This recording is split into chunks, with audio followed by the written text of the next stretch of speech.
ਤੁਸੀਂ ਦਿਲ ਮੇਰੇ ਵਿੱਚ ਬਸਤੇ ਸੀ, ਤਦ ਸਾਨੂੰ ਦੂਰ ਕਿਉਂ ਦੱਸਦੇ ਸੀ। ਜਾਦੂ ਦਿਲ ਨੂੰ ਖਸਤੇ ਸੀ, ਹੁਣ ਆਈਓ ਮੇਰੇ ਵਸ ਕੀ ਜੀ।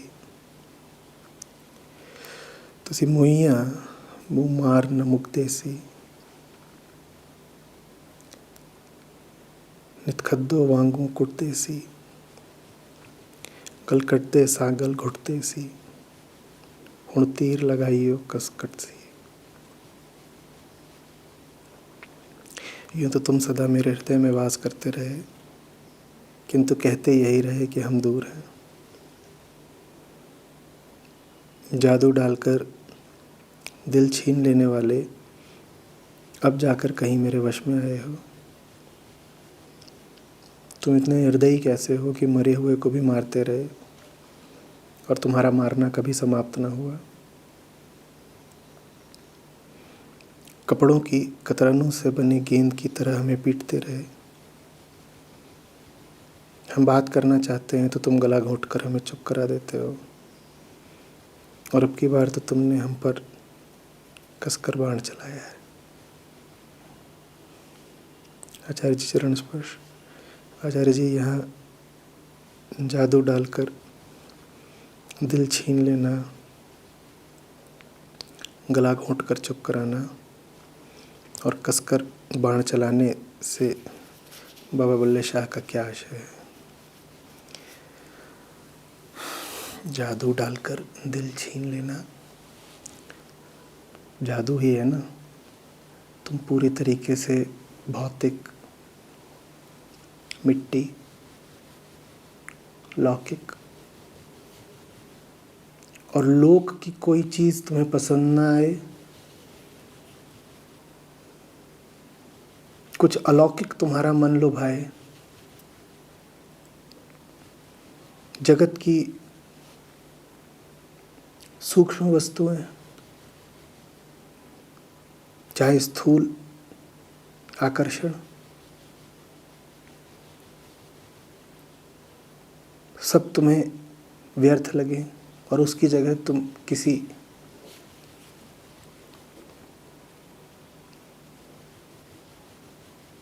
निर्गुण, निराकार, अकथ्य, अचिंत्य की ओर खींचने लग जाओ, तो जादू ही तो है। जादू माने वो जिसका कोई कारण समझाया नहीं जा सकता। जादू माने वो जो जगत के कार्य कारण के संघात से परे है।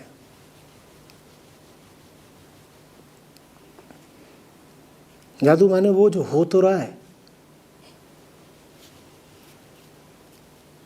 पर क्या हो रहा है और क्यों हो रहा है कोई जान नहीं सकता। तुम दुनिया की ओर खींचते हो, इसके कारण होते हैं। स्थूल चीजें तुम्हें चाहिए, उसके कारण है। देह उन पर चलती है।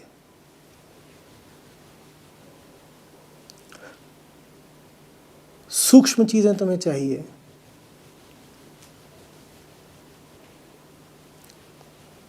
जैसे पद प्रतिष्ठा आदि, उसके भी कारण है। पद प्रतिष्ठा आदि से भी दैहिक सुरक्षा का संबंध है। पर तुम कहो तुम्हें मुक्ति चाहिए, तुम्हें आकाश चाहिए, तुम्हें परमात्मा चाहिए, इसका क्या कारण बताओगे? तो जादू है।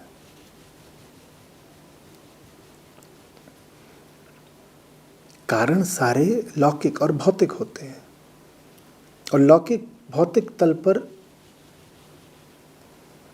सत्य को चाहने का, मुक्ति को चाहने का तुम कोई कारण बता ही नहीं सकते।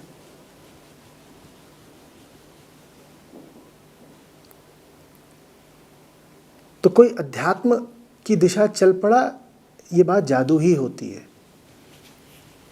और इसके अलावा कोई दूसरा जादू होता नहीं। दुनिया में एक ही जादू है और वो यही है। बाकी सब जादू धोखा है। ये जादू असली है। मंच पर जो जादूगर तुमको जादू दिखा रहा है वो तो हाथ की सफाई है। इन ऊपर बैठ करके जो तुम्हारे साथ जादू खेल जाता है वो हाथ की सफाई नहीं है, वो जीवन की सच्चाई है। वास्तव में तुम जिए ही तभी जब तुम्हारे साथ वो जादू घटा। वो जादू नहीं घटा तो तुम फिर रसायनों की तरह हो, भौतिक पदार्थों की तरह हो कि कार्य और कारण पर चल रहे हो।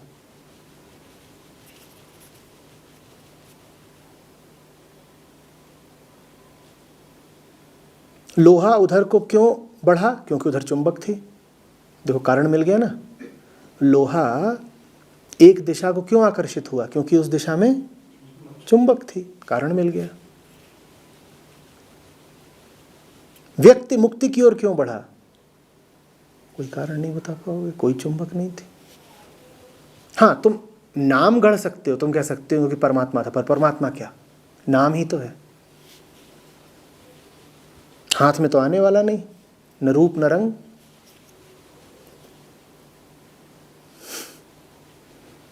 न पता न ठिकाना, न आगा न पीछा।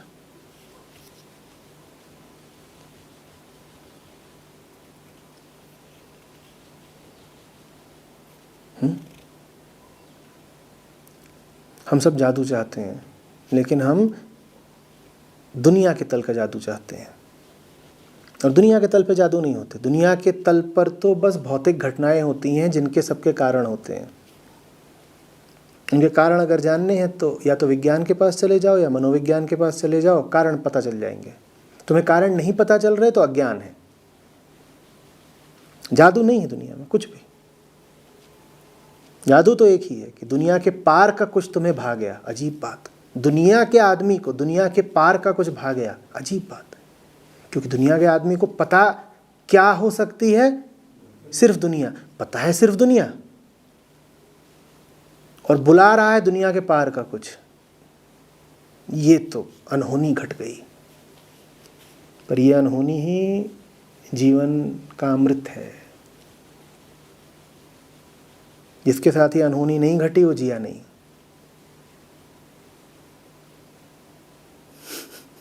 नहीं तो दुनिया में तो बस लोहे और चुंबक का खेल है। मक्खी गुड़ की तरफ जा रही है, लोभी तिजोरी की ओर जा रहा है, भूखा अन्न की ओर जा रहा है, पुरुष स्त्री की ओर जा रहा है, बच्चा माँ की ओर जा रहा है। ये तो सामान्य कार्य कारण, कॉज एंड इफेक्ट की घटनाएं हैं। इनमें कोई जादू नहीं है।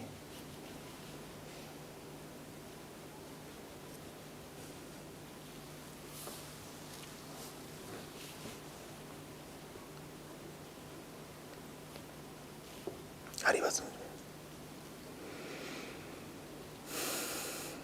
गला घोटकर चुप कराना। कह रहे हो कि पहले तो वो जादू डाल के हमें अपनी ओर आकर्षित कर लेता है और फिर गला घोटकर चुप कराता है। आचार्य जी मतलब क्या है इस बात का? गला घोटकर चुप ऐसे नहीं कराता कि तुम बोलते हो और वो कहता है बोलो नहीं। वो चुप ऐसे कराता है कि तुम जो कुछ भी बोलते हो वो नहीं होता जो तुम कहना चाहते हो। तो बहुत देर बोलने के बाद खुद ही चुप हो जाते हो। तुम कहते हो बोल तो हम बहुत रहे हैं, खूब चिल्ला रहे हैं, खूब गा रहे हैं, पर वो हम बोल कहाँ पा रहे हैं जो हम बोलना चाहते हैं। तो ऐसे वो गला घोंट के चुप कराता है। वो कहता है खूब बोलो, जितना बोलना है बोलो, पर वो बोल ही नहीं पाओगे जो तुम बोलना चाहते हो। प्रेम में ऐसा ही होता है। सच्चा प्रेमी बोलता बहुत है, कम से कम प्रेम की आरंभिक अवस्थाओं में खूब बोलेगा। वो नहीं बोल पाएगा जो बोलना चाहता है, क्योंकि जो बोलना चाहता है उसके लिए कोई शब्द नहीं। जो शब्दों के पार का है, जिसका कोई नाम नहीं, कोई वृतांत नहीं, जिसकी कोई उपमा नहीं, कोई उपाधि नहीं, उसको किन शब्दों से बुलाओगे? तो उसको फिर तुम भांति भांति के तरीके के सभी शब्दों से बुलाते हो और कोई शब्द पूरा नहीं पड़ता। कभी उसको बोलते हो बाप, कभी बोलते हो माँ,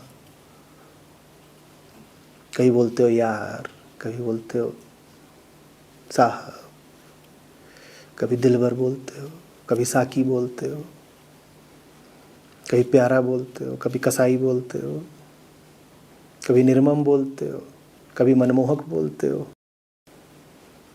कभी कहते हो तू दिल में रहता है, कभी कहते हो तू आसमान में रहता है। जो कुछ बोलना चाहते हो सब बोल लेते हो और फिर अपनी विवशता पर कराह उठते हो क्योंकि तुमने जो कुछ भी बोला वो अधूरा था, इसीलिए तो इतना बोलना पड़ा। कोई और रिश्ता है जिसे इतने नामों से संबोधित करते हो? सब कुछ बोल दिया उसे, कोई ऐसा तरीका नहीं है जिसमें उसका जिक्र न किया गया हो। सब उपाय, सब विशेषण दे दिए गए। विशेषण देने के बाद पता चलता है वो निर्विशेष है, उपमा देने के बाद पता चलता है अनुपम है। अब क्या करोगे?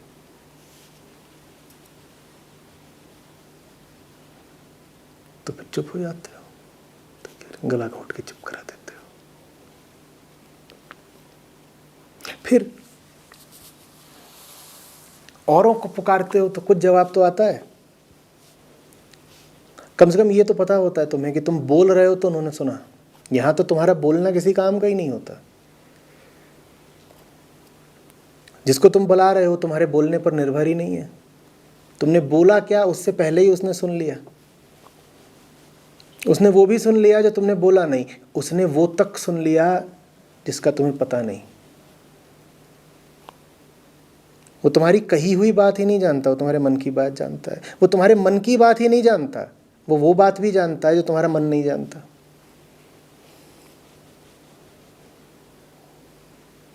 तुम अपनी होशियारी में,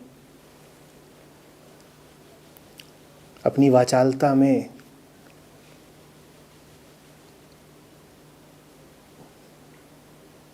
बोलने का ही बड़ा प्रयास करते हो। क्या बोलोगे?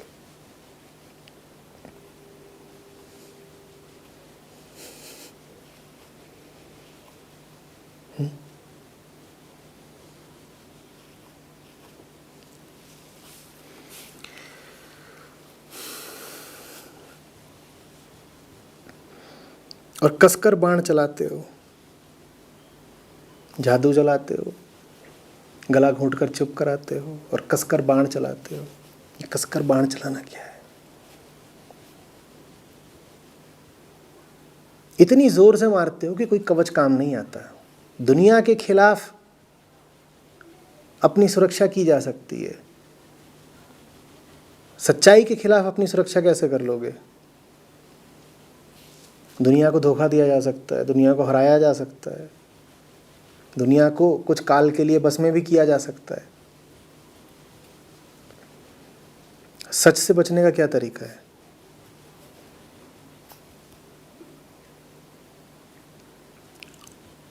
सच से बचना कौन चाहेगा? झूठ। और जहां झूठ है वहां सच है। सच से बचेगा कैसे झूठ?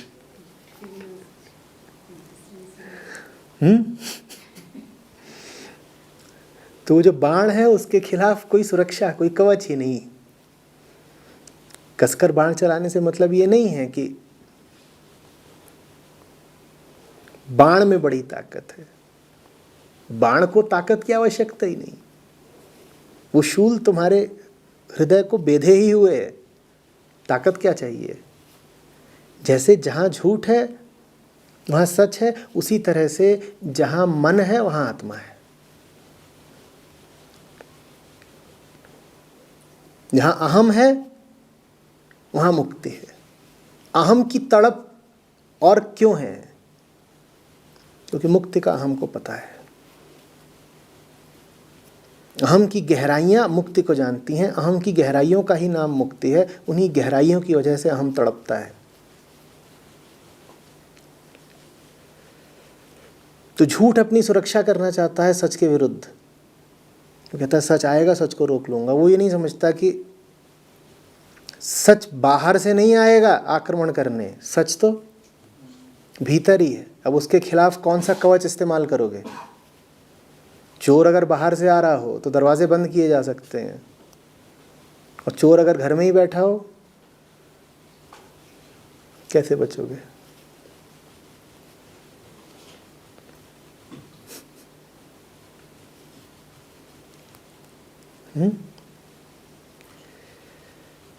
ये सदुक्कड़ी भाषा है।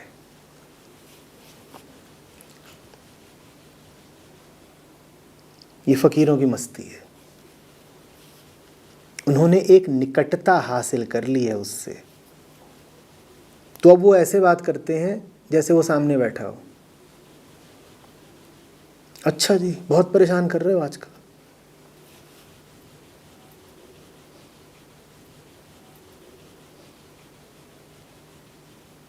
ये वो पुरस्कार है जो तुम्हें मिलता है जब तुम कहते हो वही चाहिए। वो तुम्हारे लिए फिर साकार हो जाता है।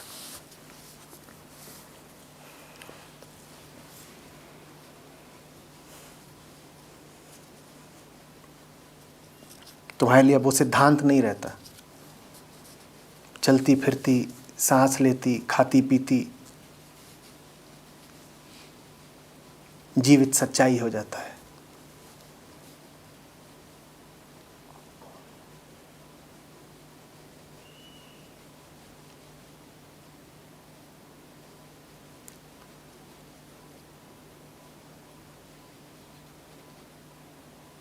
उठेगा किसी फकीर को वियोग तो ऐसे ही कहे, आज तो बहुत ही जोर से मारा तुमने कलेजे में।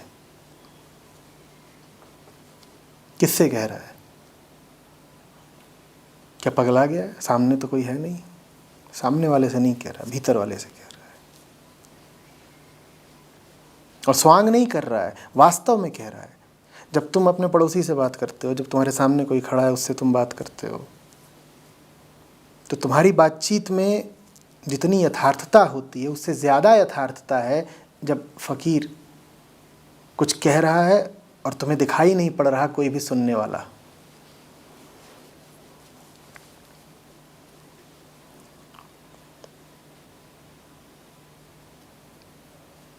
एक द्वैत तुम्हारा है, एक द्वैत फकीर का भी। तुम्हारा द्वैत ये है कि मैं और संसार।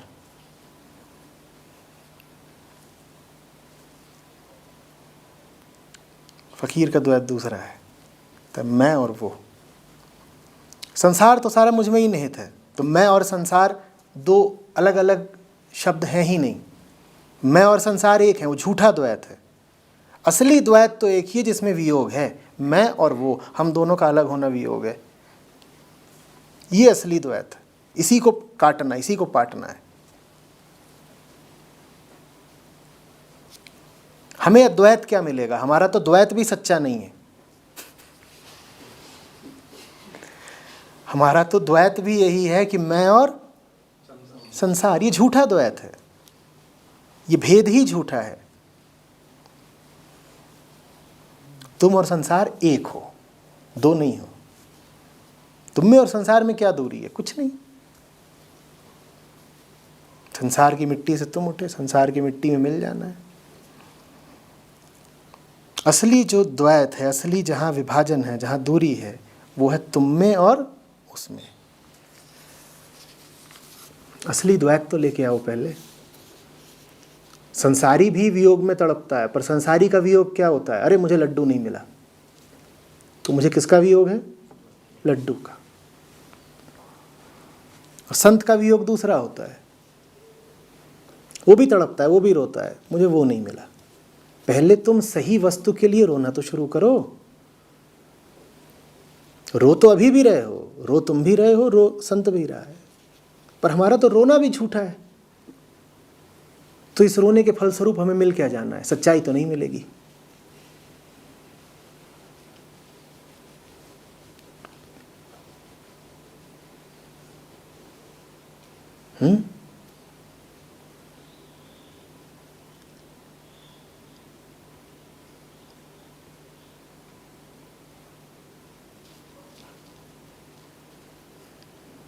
अरे तड़पना ही है तो असली चीज के लिए तड़प पागल।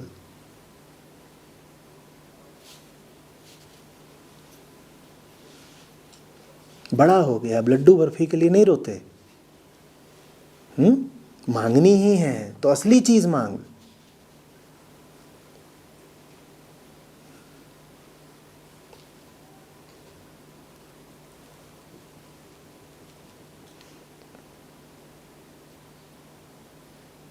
सब मांगने वालों से कह रहा हूं, असली चीज मांगो ना।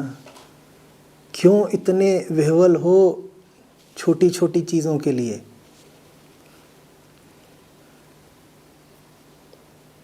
कि जैसे छोटी बच्चियां कंचे लेके भागें कि चिज्जू मिल गई।